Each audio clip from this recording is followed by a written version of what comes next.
Hoje, eu, Paulo, aqui da Federação, juntamente com o Josinaldo e a Marie, do Leopoldo Cirne, iremos debater um tema muito interessante do Evangelho segundo o Espiritismo, que está no capítulo 9, Bem-aventurados os que são brandos e pacíficos.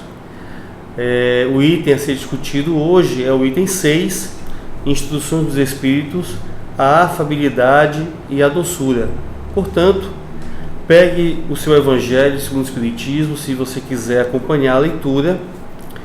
Pegue também um pouco d'água no copo, para que possa ser fluidificada pelos bons Espíritos, e vamos dar início ao nosso Evangelho, pedindo então ao nosso irmão Josinaldo para fazer a prece inicial. Vamos então, meus irmãos, aproveitar esse momento em que nós estamos já em sintonia com o alto, para direcionarmos umas palavras ao Mestre Jesus, pedindo ao Mestre para que Ele nos auxilie, Ele nos ampare e Ele nos dê força para que nós possamos continuar na tarefa da divulgação da doutrina espírita. Te pedimos também, Senhor, para que seja conduzida essa reunião com sabedoria, com humildade, e que os bons espíritos nos ajudem a passar da melhor forma possível as instruções necessárias, tanto para nós como para as outras pessoas que irão nos assistir ou que estão nos assistindo. Abençoa, Senhor, cada um de nós e permita que nós possamos iniciar o nosso trabalho. Assim seja. Muito bem. Então, repetindo, capítulo 9, Bem-aventurados os brandos e pacíficos, e vamos abrir no item 6, que é o início das instruções dos Espíritos, a afabilidade e a doçura. É uma mensagem ditada pelo Espírito Lázaro, foi ditada em Paris em 1861. A benevolência para com os seus semelhantes, fruto do amor ao próximo, produz a afabilidade e a doçura, que lhes são as formas de manifestar-se. Entretanto, nem sempre há que fiar nas aparências. A educação e a frequentação do mundo podem dar ao homem o verniz dessas qualidades. Quantos há cuja fingida bonomia não passa de máscara para o exterior, de uma roupagem cujo talhe primoroso dissimula as deformidades interiores? O mundo está cheio dessas criaturas que têm nos lábios o sorriso e no coração o veneno, que são brandas desde que nada as agaste, mas que mordem à menor contrariedade, cuja língua, de ouro quando falam pela frente, se muda em dardo peçonhento quando estão por detrás.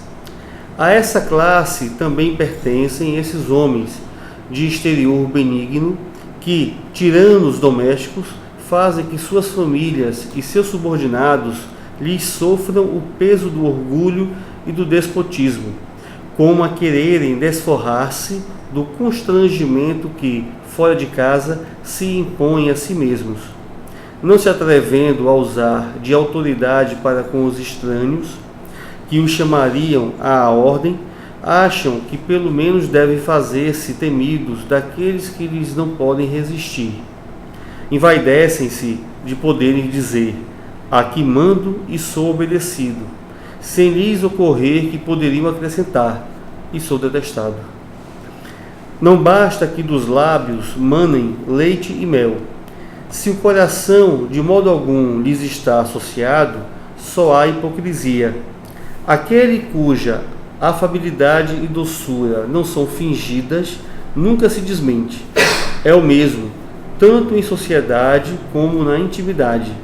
Esse, ademais, sabe que se, pelas aparências, se consegue enganar os homens, a Deus ninguém engana. Então aí está a mensagem de Lázaro.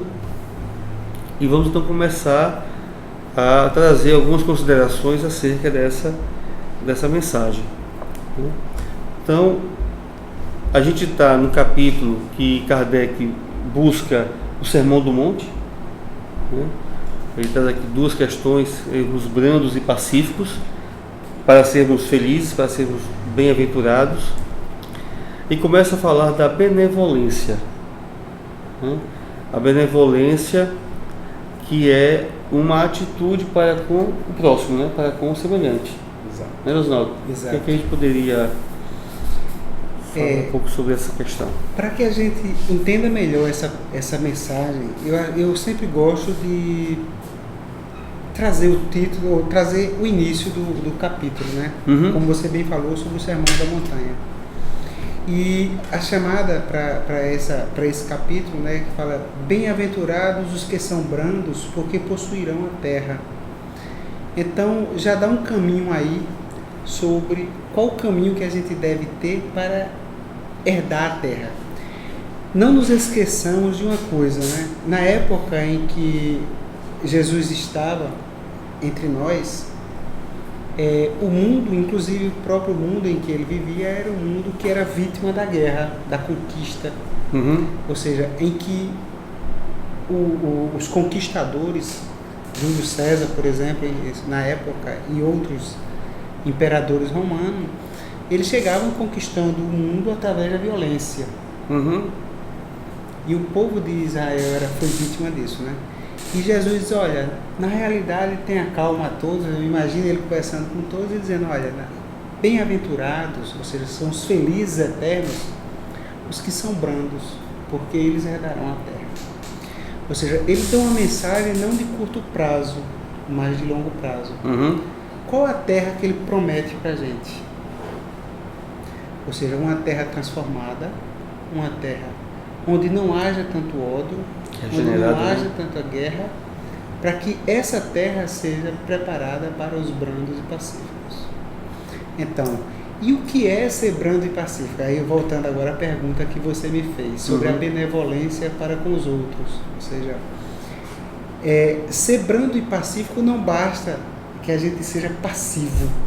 Ou seja, passivo no momento de dizer: não, eu não faço nada, não tenho uma postura ativa.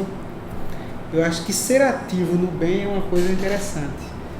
E quando a gente fala em ser passivo, é aquela pessoa que aceita tudo, tal, tanto faz estar ruim como estar bom, mas para ele é passivo. Então a gente tem que ter a atividade de ser bom. É por isso que eles dizem: olha, você tem que ser bom para poder dar isso aí. Então, ser benevolente para com o próximo. Ele não diz, é uma condição sine qua non para que a gente herde uma terra regenerada. Porque tem muita gente que diz assim: eu não faço mal a ninguém, né? No entanto, também não procura exercer, né? E a gente lembra que deixar de fazer o bem já é um grande mal. É um grande mal. O bem, ele é ativo. O amor é ativo. Exato. Né? O amor é uma ação contínua, sempre ativa, em que você não espera, você vai ao encontro. Perfeito. Né? Você tem que ir ao encontro. Marie, e aí ele fala aqui assim: a benevolência produz a afabilidade e a doçura, que na verdade são as formas de manifestar essa benevolência, né? Seja afável e seja doce, né? Pois bem, o que é a benevolência? Fazer o bem sem olhar a quem, né? Fazer o bem ao próximo sem limite. Então, para que você faça o bem, é preciso que você tenha amor ao próximo. Não é isso? Sim. Jesus disse: amai-vos uns aos outros. Meus discípulos se conhecerão por muito se amarem.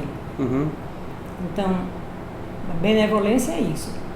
Para que você tenha benevolência, você precisa amar ao seu próximo. Por isso que a afabilidade e a doçura são formas de manifestação dessa benevolência.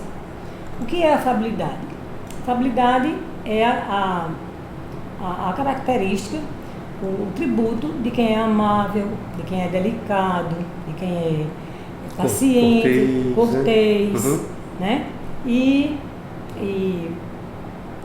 o que é a doçura? Ao pé da letra, a doçura seria a característica de quem tem o sabor doce, né? Mas nesse caso, a doçura seria o atributo, a qualidade das pessoas que são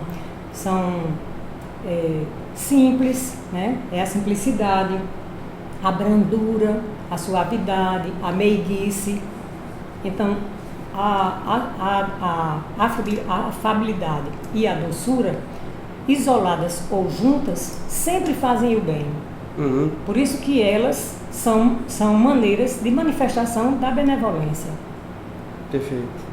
Agora, só que essa afabilidade e essa doçura, elas têm que ser verdadeiras. Elas têm que vir lá do fundo do coração. Uhum.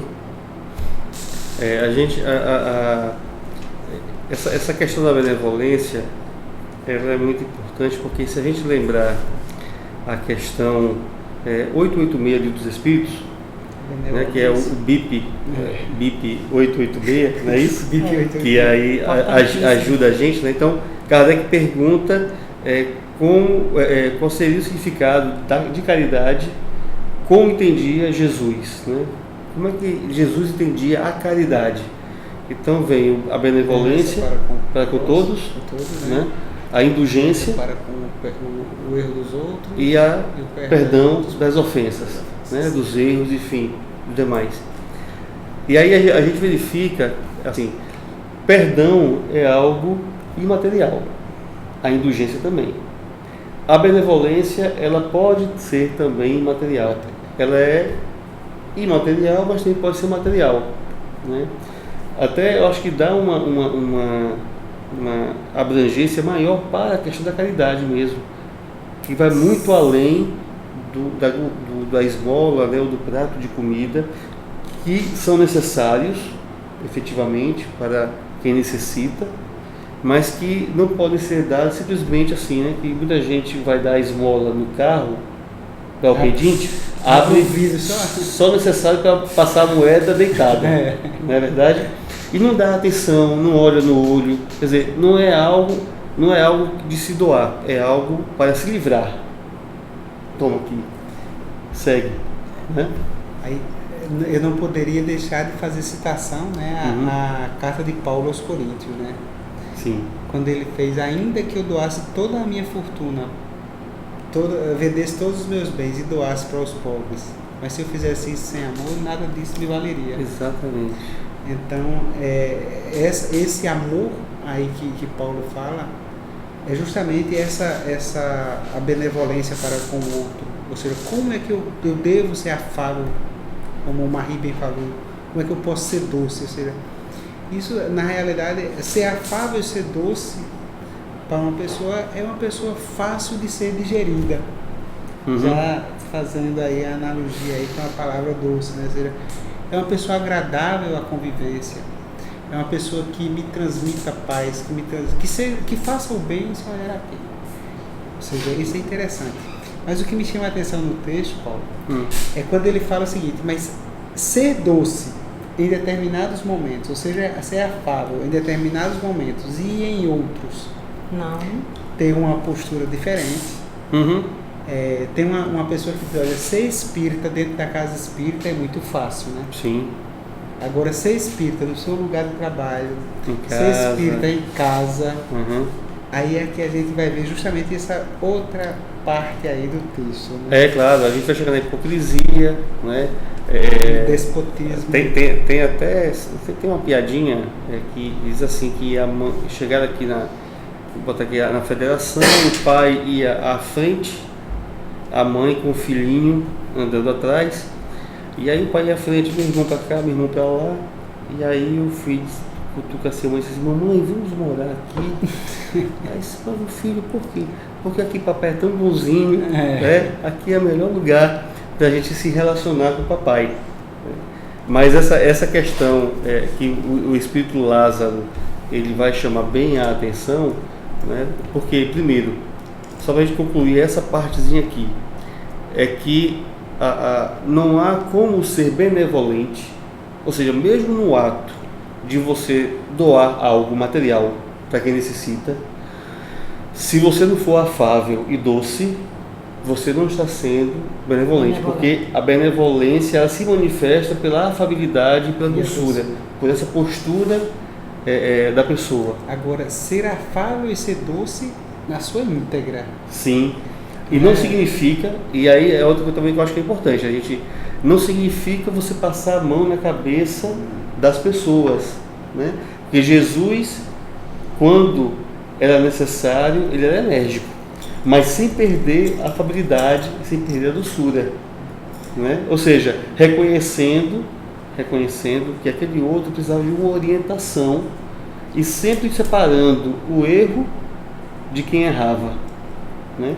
Dando valor à pessoa, né? Dando sempre valor à pessoa e nunca colocando o erro como sendo maior que a pessoa.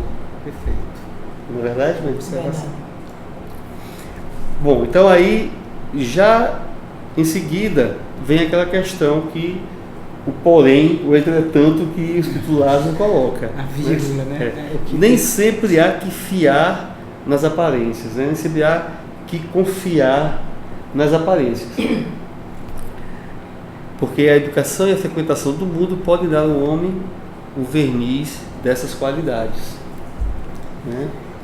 Perfeito.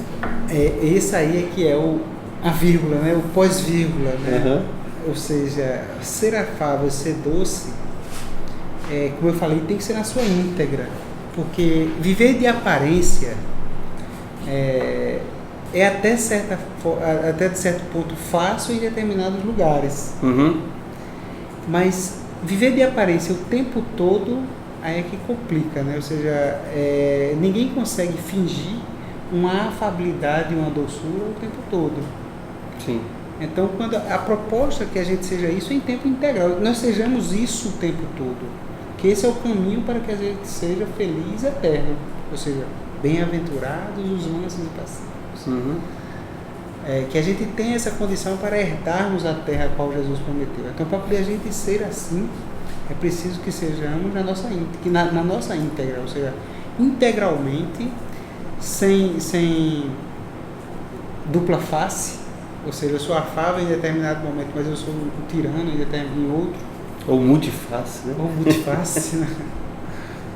Que é mais complicado ainda. Então, esse é o caminho que talvez seja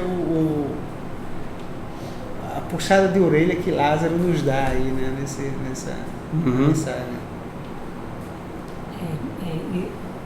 Tem que vir de dentro da alma mesmo, né? De dentro do coração. Se essa afabilidade e essa doçura for verdadeira, vier do íntimo mesmo, ela não se modifica, né? A pessoa é sempre aquela pessoa em qualquer circunstância, né? Em casa, no trabalho, diante das dificuldades, aquela pessoa é sempre serena, calma, ela tem sempre aquela maneira dócil, afável de tratar. Até porque essas pessoas verdadeiras mesmo, elas sabem que não podem enganar, né? Com certeza. Elas sabem que não dura muito tempo aquela enganação. E elas sabem também que elas podem enganar os homens, mas não enganam a Deus. Uhum. Não é verdade? Elas estão ali como os hipócritas, né? Como os falsos. Existem pessoas que estão ali pela frente, conversando, sendo amigo, coisa e tal, e por trás um verdadeiro punhal, né? Apunhalando pelas costas. Então essas pessoas, a afabilidade e a doçura delas não é verdadeira. Como Jesus falava, né? É como se diz, sepulcros caiados. Sepulcros caiados. Uhum. Quer dizer, é da boca para fora, não vem do coração. Então é exatamente aí onde a gente tem que ter cuidado, né? Essa parte que fala em não confiar. Uhum. Quando a gente sente que vem de dentro mesmo, aquela pessoa é sempre daquele jeito, e ela não muda. Diferente dessas pessoas, como vocês citaram nos exemplos, que fora uma docilidade, uma afabilidade muito grande com todas as criaturas, e quando chega em casa, com seus subordinados, eles já são o que são. São o que são, exatamente. São o que são. São a realidade deles. É importante, assim, eu vejo que a gente... Todo o Evangelho, ele é um convite de autoanálise. De autoanálise. Né? O que o outro faz é de interesse do outro. O meu interesse, de fato, é aquilo que eu faço. Né? Então, quando a gente lê isso aqui, a gente precisa fazer uma autoanálise de como é que nós somos dentro de casa. É por isso que eu chamei a atenção, ou seja, quando Lázaro, o pós-vírgula de Lázaro, ele é uma chamada a atenção para nós. Exato. Né? Um puxavante de orelha, um puxão de orelha em nós, né? Ou seja, cada um de nós. Porque quando a gente lê, especialmente o Novo Testamento, né, em que os fariseus, eles representam essa questão hipócrita, né, que Jesus tanto combateu, a gente muitas vezes pensa que o fariseu é aquele lá há 2000 anos, época de Jesus, mas esquece que existem os fariseus de todas as épocas e que nós mesmos, com certeza, que na verdade os fariseus representam a humanidade em quase sua totalidade, né? Enquanto a gente dá realmente muito mais valor às questões do mundo, porque até resgatando, José, o que você falou sobre a questão do momento que Jesus estava proclamando as bem-aventuranças e que o momento de conquistas, né, lá dos romanos, dos quais o povo de Israel era vítima naquele momento, os valores do mundo, que não são muito diferentes dos de hoje, eram os valores realmente de quem tinha, quem possuía, quem detinha o poder, era quem realmente tinha tanto a questão política como a questão econômica, né, é que dominava e que é quem conseguia gozar, ser feliz no julgar do mundo, né? E Jesus inverte completamente essa questão. A tradução de bem-aventurado é que é interessante, é que são felizes eternos. Uhum. Ou seja, ele não chama atenção para uma felicidade efêmera, passageira, mas uma felicidade duradoura. Que é uma conquista. É a conquista. E essa felicidade duradoura, não se preocupa, porque não vai ser nesse mundinho que a gente vai conseguir. Com esses valores. Com esses valores. Então, transforma o mundo, que aí sim, aí a gente vai estar pronto para essa felicidade eterna. E como é que a gente transforma o mundo? A única coisa que eu posso transformar no mundo, não tenha dúvida, sou eu. Exatamente. Eu não posso transformar o outro. Começa por mim. Eu transformar o outro é impossível. Paulo, a partir de agora você vai ser assim. Não posso. Uhum. Ou seja, a única coisa que eu posso, é por isso que chama a atenção. Né? Ou seja, essa leitura do Evangelho como todo, principalmente essa, ela é um convite à autoanálise. Uhum. Então eu tento me encaixar dentro de para quem é que Jesus, para quem é que Lázaro está falando. Será que eu sou esse déspota quando eu chego em casa? Será que eu sou esse cara que ele, mais adiante ele vai dizer quando ele fala, eu sou um cara temido, eu sou um cara que faz assim, sou um cara austero, tal, mas me esquecendo de dizer que sou odiado pelos meus subalternos ou pelos meus filhos. Então, essa é o ponto-chave, né? Mas o interessante é que também a gente não deve, não pode... a linha é tênue. Uhum. Imagine eu deixar um filho que está em processo de formação e ele dominar tudo. Até que ponto é o certo, é eu dizer o não? Como é que eu vou dizer o não? Sem ser tirando sobre essa questão aí. Marinho tem mais experiência do que eu como mãe aí. Isso aí tem que saber dosar, né? Perfeito. Tem que saber dosar a disciplina, né? O premiar e o castigar, né? Uhum. Tem que haver um equilíbrio. O pai tem que ser enérgico, a mãe tem que ser enérgica, mas sem ser déspota. Sem ser déspota. Ele pode ser enérgico com os filhos, mas com afabilidade e doçura. Como Paulo falou, como Jesus deu exemplo, né? Jesus ele era enérgico em determinados momentos, mas exatamente, sem perder a doçura. Sem disciplina também não se pode educar, né? Uhum. A disciplina faz parte da educação.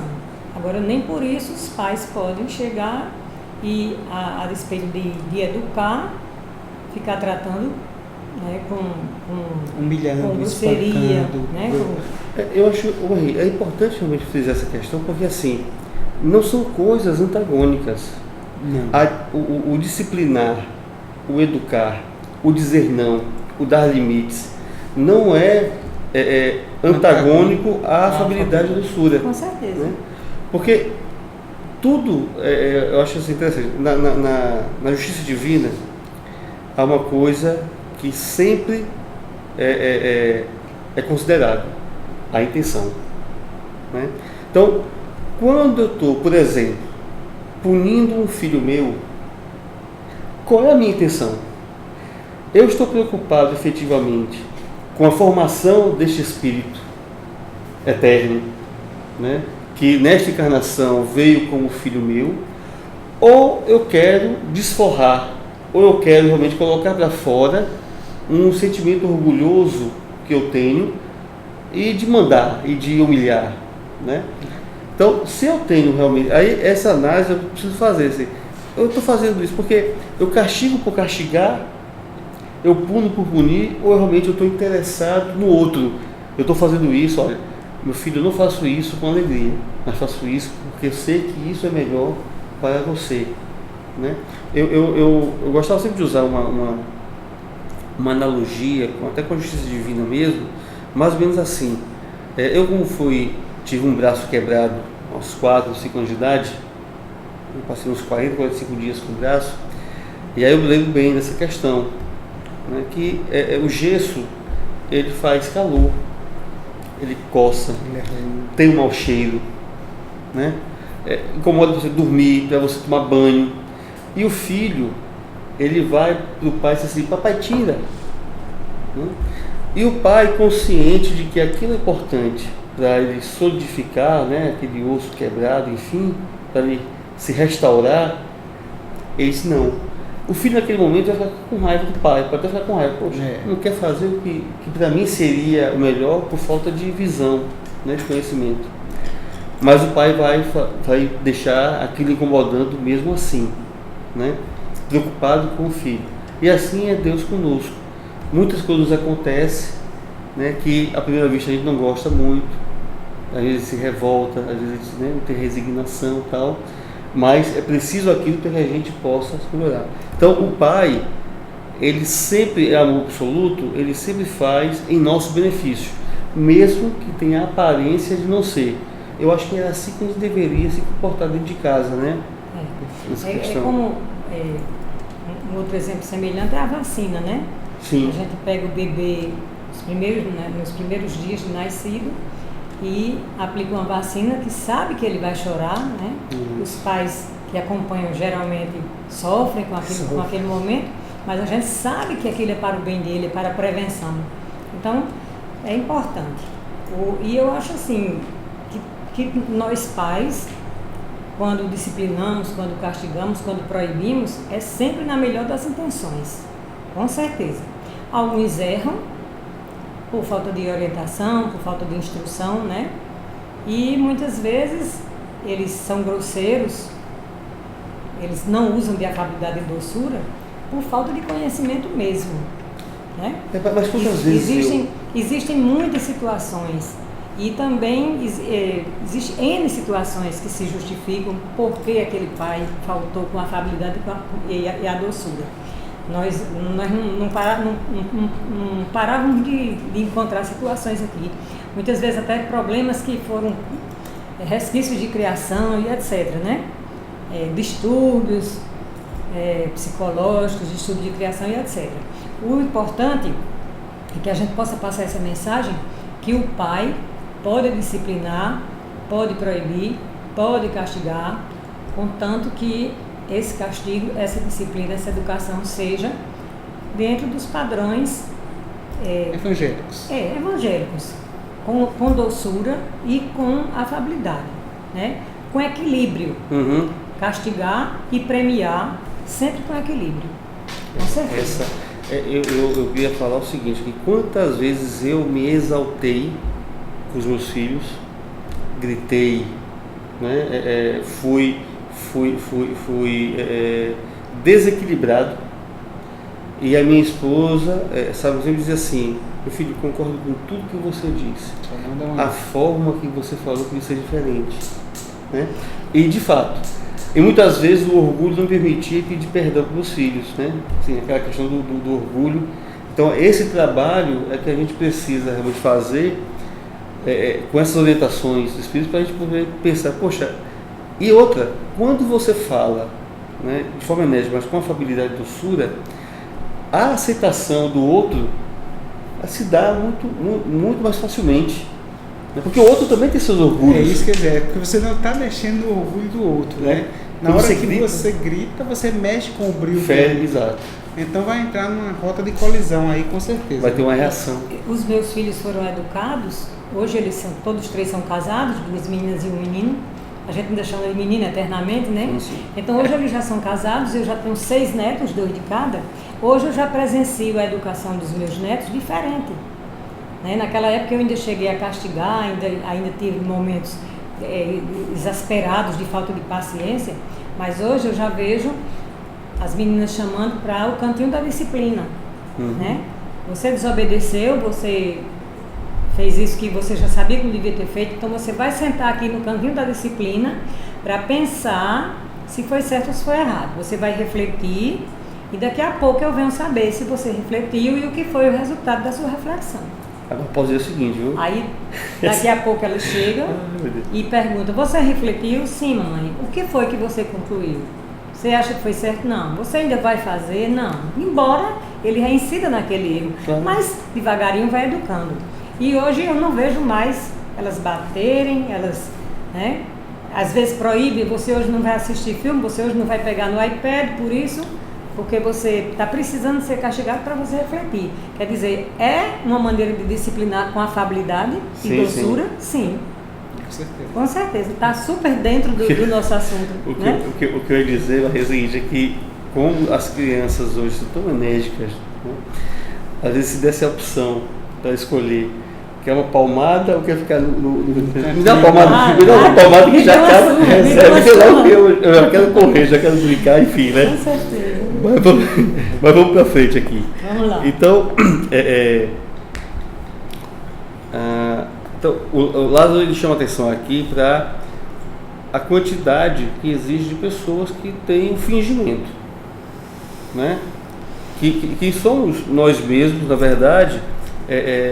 E que essas pessoas elas têm só realmente a aparência, né? Só a parte, a casca exterior, porque sabem que serão mais bem julgadas, né, pelos demais se agirem desta ou daquela forma. Por isso que a gente fala que se nós formos assim dentro de casa, a gente será fora, verdadeiro.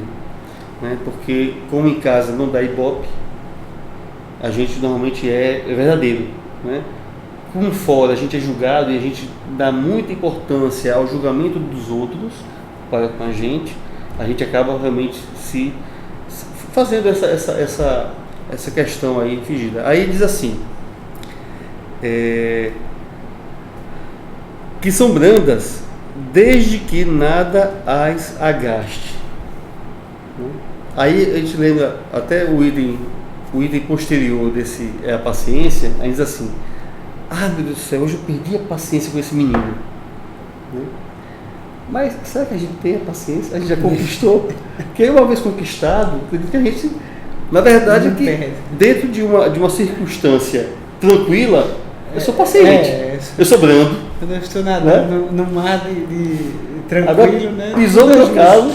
Né? Então, isso que é importante, Josinaldo, que interessante. O interessante é que assim, quando o Lázaro escreve essa mensagem, na realidade ela não é uma mensagem à toa, nem, olha, eu não vou encontrar quase ninguém com essa personalidade, não, ao contrário.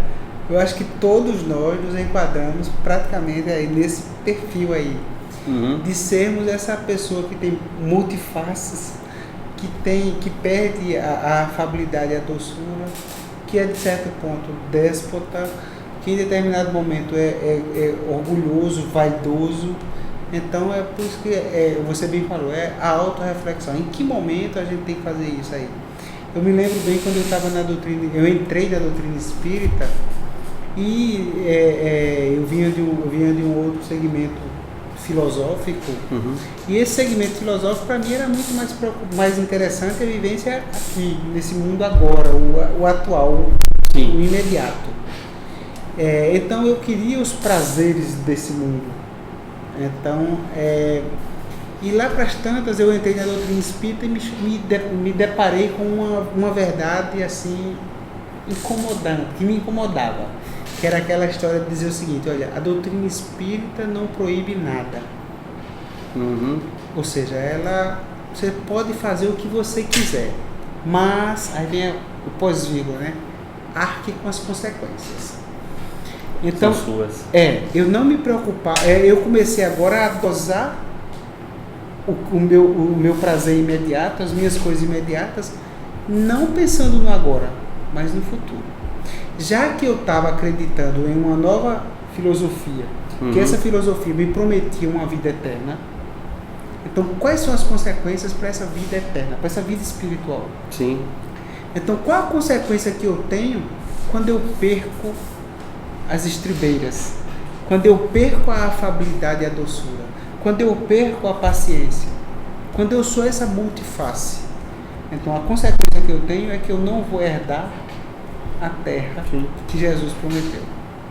É incoerente, né? É incoerente. Então esse é o meu receio, ou seja, eu sou desnudado, a minha consciência ela se projeta diante de mim e diz: olha, eu não consigo mentir diante dela. Eu não consigo ser multiface diante dela. Quando eu sou, imediatamente vem aquela cobrança. Verdade. E ela vem rápida, imediata. E incomoda. Incomoda muito. Sem dúvida. Só uma participação aqui do Victor Hugo, meu filhote. Não sabia. Ele tá assistindo de lá. Ele diz assim: acredito que ser afável e doce é, acima de tudo, vencer as barreiras do próprio orgulho e silenciar, mesmo que muitas vezes saibamos que estamos certos. Uma vez me disseram assim, que perdoar, meu Deus, é você abrir mão da razão. Né? Muitas vezes você se vê certo naquela circunstância, mas de que adianta você ter a razão e ter o distanciamento do outro? É melhor eu abrir mão da minha razão e valorizar mais o relacionamento, né? Tem um ditado oriental que diz o seguinte, né? Para que eu discutir se eu sei que estou errado? Então, e por que eu discutir se eu sei se eu estou certo? Ou seja, por que a gente discute, né? Se eu estou errado, eu tenho consciência que eu estou errado, então para que eu estou querendo impor minha posição de errado? Sim. E se eu estou certo, para que eu vou discutir se eu sei que estou certo? Né?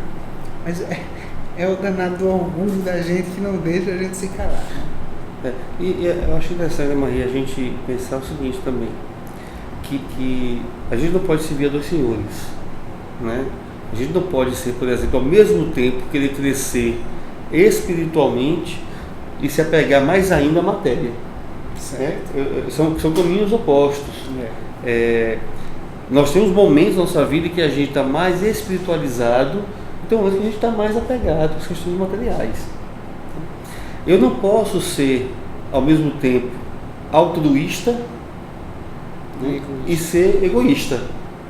Então, se eu sou benevolente, como o Vitor colocou aqui, né, quer dizer, ser benevolente é você vencer o orgulho. Claro, não tem como eu ser afável e doce se eu exercer o meu orgulho, né? Agora, uma coisa que eu acho assim, fundamental para a gente poder mudar, fazer essa transformação, é saber o seguinte: se eu ainda necessito reencarnar no planeta como este nosso, de provas e expiações, onde o mal ele suplanta o bem, é porque nós somos orgulhosos, nós somos egoístas ainda, não é, Maria? Porque se eu não partir do preço já desse conhecimento de que eu sou assim, para que eu me trabalhe, vai ser difícil me trabalhar, não é verdade? O que é que você... Orgulho e egoísmo são os responsáveis por todos os vícios, né? são os maiores vilões da nossa vida. Enquanto a gente estiver apegado ao orgulho e ao egoísmo, fica muito difícil. Fica difícil perdoar, fica difícil ser benevolente, fica difícil amar ao próximo, fica difícil tudo, né? Então, são dois grandes vilões que a gente tem que combater. E olha que é difícil, porque nós, mesmo estudando, nós de vez em quando estamos nos pegando, né, nos surpreendendo com o nosso orgulho ferido. Por isso que nós nos melindramos ainda com tolices, né? Nós vemos um exemplo, por exemplo, do espírito de Chico Xavier, que às vezes as pessoas se atrasavam, ele esperava qualquer coisa, e um dia uma pessoa disse: Chico, seu Chico, me desculpe, porque eu fiz o senhor esperar tanto, me desculpe, eu lhe dei essa maçada toda. Aí ele disse: oh, meu filho, como é que eu posso lhe desculpar se eu nem sequer me ofendi? Uhum. Quer dizer, um espírito evoluído, destituído de orgulho, de egoísmo, nem sequer se machucava, nem sequer se melindrava, né? Sim. Então não precisava nem perdoar, não precisava nem desculpar. E quantas vezes nós nos melindramos pelo nosso egoísmo, pelo nosso orgulho, com tolices. Sim. Não é isso? Então são coisas que a gente precisa trabalhar direto, para um dia chegarmos lá. Para a gente caminhar já para o encerramento, só queria fazer a leitura aqui, só de um trechinho bem rápido, que é a seguinte, que ele fala que quando o coração não está associado, né, àquilo que a gente faz, há hipocrisia.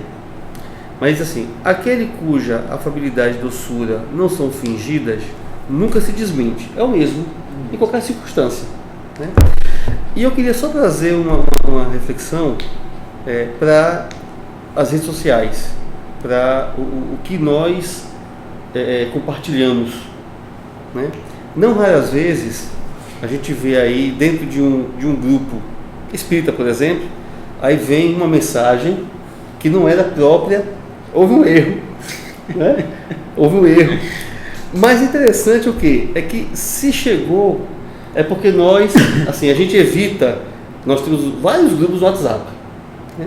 Grupos espíritas, onde a gente posta mensagens bonitas, belas, e tem aqueles outros grupos que a gente não vai aqui estar falando, inapropriados, né? Vamos dizer assim. Então, o que é que eu quero dizer com isso? É que se nós realmente não darmos, se a gente verdadeiramente não dá valor a certos tipos de postagens, nós nunca vamos cair no erro de colocar no grupo postar mensagem errada.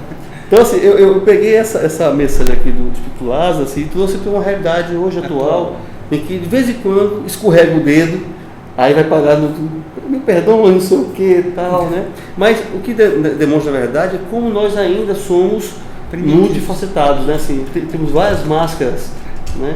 E a gente precisa estar, inclusive nisso, se policiando, se disciplinando, dizer, poxa, o que é que eu dou realmente valor?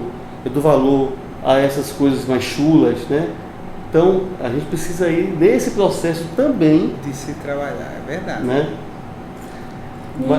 Assim, não quer dizer que nós que estudamos a doutrina já estamos perfeitos, já não cometemos mais esses momentos com certeza, de falta de calma, né? Nós estamos a caminho, nós estamos estudando, nós estamos a caminho de evoluir, a caminho da perfeição. É impossível? Não. É difícil? É. Não é fácil você ser sempre uma pessoa afável e dócil. Sair do mundo de provas de expiação para a angelitude da encarnação. Não pode. Mas assim, o que é nosso objetivo hoje? Cada palavra que a gente aprende dessa doutrina, nossa responsabilidade aumenta. Então, o que a gente tira desse evangelho de hoje? Que a gente pode trabalhar esse nosso lado. Todas as vezes que a gente se exasperar, a gente pensar que pode trabalhar esse lado. E aos poucos a gente vai tentando chegar lá. Porque nós estamos aqui para evoluir. Um dia todos nós seremos anjos. É verdade, já diz a música, né? Conhece-se o verdadeiro espírita pelo esforço que ele faz para controlar suas más inclinações. Isso aí. Então, más inclinações os espíritas têm. Agora, o verdadeiro espírita, ele faz um esforço para controlá-las. Ser melhor hoje do que ontem e amanhã do que hoje, né? E nem que seja um pouquinho. Então, se você, por acaso, tem vários grupos de WhatsApp, eu já recomendo, vai eliminando alguns. Exatamente. Já que você não consegue... assim, ou permanece naqueles, mas seja construtivo também naqueles. Se você não consegue ser construtivo, então sai. Exatamente, Exatamente. O ideal seria você mandar a mensagem errada, entre aspas, do espiritismo para esses outros. Exatamente, é verdade. Bom, a gente está chegando então ao final de mais um Evangelho. Queremos agradecer assim muito a Josinaldo e a Marie, lá do Leopoldo Cirne, ao nosso Dom Diego, que está por trás das câmeras, fazendo a transmissão. Agradecer a você que nos acompanhou e que vai também nos acompanhar aí pelo YouTube, que a gente possa estar aqui na quinta-feira que vem, né, com outros participantes, mas sempre levando a mensagem da doutrina espírita, que é a mensagem do Cristo também para os lares, para que a gente possa fortalecer os nossos lares, né? E vamos pedir então para a nossa amiga Marie fazer a prece de encerramento, para a gente pedir também, né, que as águas sejam fluidificadas e que a gente possa bebê-las para o nosso fortalecimento. Vamos lá, Marie. Vamos lá. Então, meus irmãos, vamos elevar o nosso pensamento a Deus. Pai eterno, em suprema bondade e misericórdia, Jesus Cristo, seu Filho amado, nosso irmão e bom mestre, nós estamos plenamente agradecidos por mais essa oportunidade de levarmos essa doutrina que tanto nos conforta, que tanto nos explica as desigualdades do mundo, que tanto nos explica, que tanto nos faz evoluir a todos os ouvintes. Obrigada, Pai, por essa oportunidade. Obrigada, Pai, por tudo de bom que acontece em nossa vida. Obrigada também por todos os obstáculos que surgem, que nos fazem evoluir. Obrigada por aqueles que colocaste no nosso caminho para nos provar a paciência, a tolerância e a capacidade de perdoar. Obrigada pelo nosso alimento, pelo nosso lar, pelos nossos amigos, pelo nosso trabalho. Abençoa todos nós aqui presentes, nossos familiares. Abençoa, Pai querido, todos os ouvintes. Que o teu amor desça neste momento sobre todos nós. Que abraze o nosso coração. Nos ajuda, Pai, nos fortalece, para que possamos pôr em prática tudo que aprendemos aqui nesta noite. Agradecemos aos nossos mentores espirituais que estiveram presentes e pedimos que, com a tua permissão, eles fluidifiquem essas águas, colocando nelas o medicamento necessário para o nosso equilíbrio espiritual e corporal. Que, ao sairmos daqui, possamos levar essa energia positiva para todos com que contactarmos esta semana. E que quinta-feira próxima as equipes que aqui se encontrarem possam dar continuação a esse trabalho. E assim, fortalecidos, eu passo a palavra ao nosso irmão dirigente para encerrar o nosso trabalho de hoje. Obrigado, Senhor, que todo o mundo, né, que comemora o Carnaval possa ser feito de forma moderada, sem exageros, para não fazermos algo que nos arrependamos. Muito obrigado por tudo. Que assim seja. Boas noites, Dom Diego.